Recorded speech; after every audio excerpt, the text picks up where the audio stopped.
大家好啊！今日就嚟到1月8號，就係星期四嚟嘅。就見到指數方面嘅話咧，今日就係回翻落嚟啦。不過我就覺得其實整體咧，其實港股咧都係個強勢嘅。而我自己就覺得呢個只係一個短期嘅回調啊。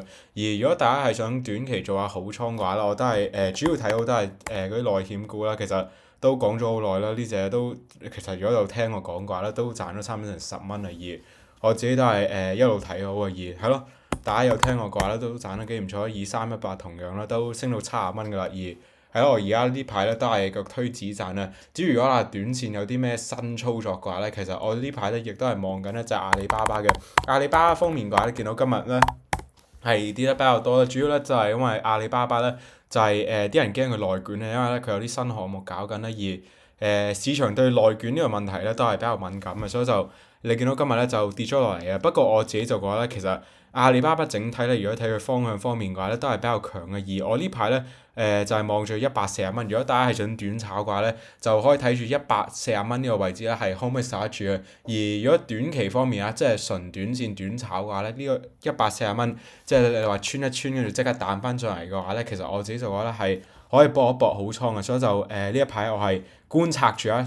我係未買嘅，不過我就係觀察住啦，即係阿里巴巴嘅。就指數方面嘅話咧，我都冇乜特別啦。整體我都係睇升嘅，不過就始終咧，其實你見到啲由9月到而家，其實由7月到而家啊，基本上咧係行咗3個月，唔知3個月啊，行咗差唔多成半年 range。而我知道嘅話咧，其實你話指數方面嘅話咧，真係冇乜特別啦。而我呢排咧都係炒緊個股嘅。美股方面嘅話咧，都個睇好隻 MGM 啦、賭股啦、FLET 都係同樣就睇好啦，同埋咧亦都係睇好啦，就係 DKNG 嘅呢3隻股份啦，我係最睇好嗰隻3個股份嘅。而我自己咧主要咧都係睇好賭呢個行業嘅。另外博彩呢個行業啦，同埋OXY 就同樣啦，我自己咧係睇好嘅。同埋亦都有觀眾就問我啦，就 MGM 方面嘅話咧，佢加咗個調高咗咧，係對美高梅中國咧係調高咗咧佢嗰個額度嘅，即係咧佢嗰個收益咧每月收益咧係由1.8%啦，係升到去3.5%啦。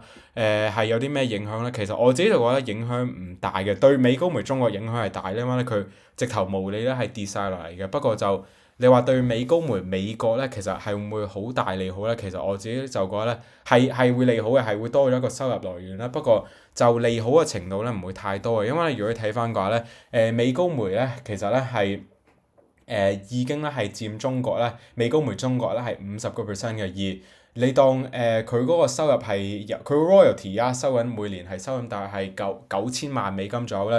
而如果佢升到6,000萬美金左右咧，佢如果佢升咗呢個嘅話咧，最後咧佢會升到1.6億美金嘅，即係每年 royalty。而1.6億美金嘅話咧，佢因為佢已經係美高梅中國佢已經係有一半股份啦，所以佢實質上咧係利好嘅程度咧係賺多6,000萬美金左右嘅。而6,000萬美金嘅話咧，如果你計翻佢每年經營現金流嘅話，多6,000萬嘅話咧，大概係得個2%嘅增長啦。所以就其實你話係咪好大咧？其實唔係好大嘅。不過就你話對美高梅中國咧影響係大嘅咧，不過對美高梅美國咧，其實你話會唔會好大利好咧？其實我自己就覺得唔會係好大嘅。不過點樣都係多咗現金啦，所以就點樣都係利好消息嘅。不過你話係咪一個大利好消息咧？其實我自己咧係覺得唔係嘅。而我自己就覺得係一個偏利好消息啦。不過係咪大利好消息我自己就覺得唔係啦。不過就MGM 方面嘅話咧，無論點樣啦，我都係繼續睇好啦。始終咧其實佢估值方面真係平嘅。你而家93億市值啦，其實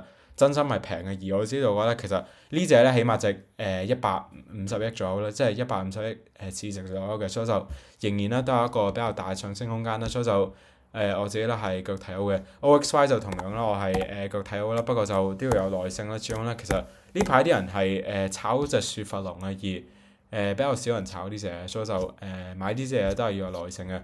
我話都冇乜特別啦，就幾個我上嘅都唔係投資建議啦，就意見之中參考。記得大家睇完消化先好做任何操作或者部署啦。就投資係涉及風險啦，任何收益或者損失咧對本人無關嘅。好啦，就講晒，拜拜。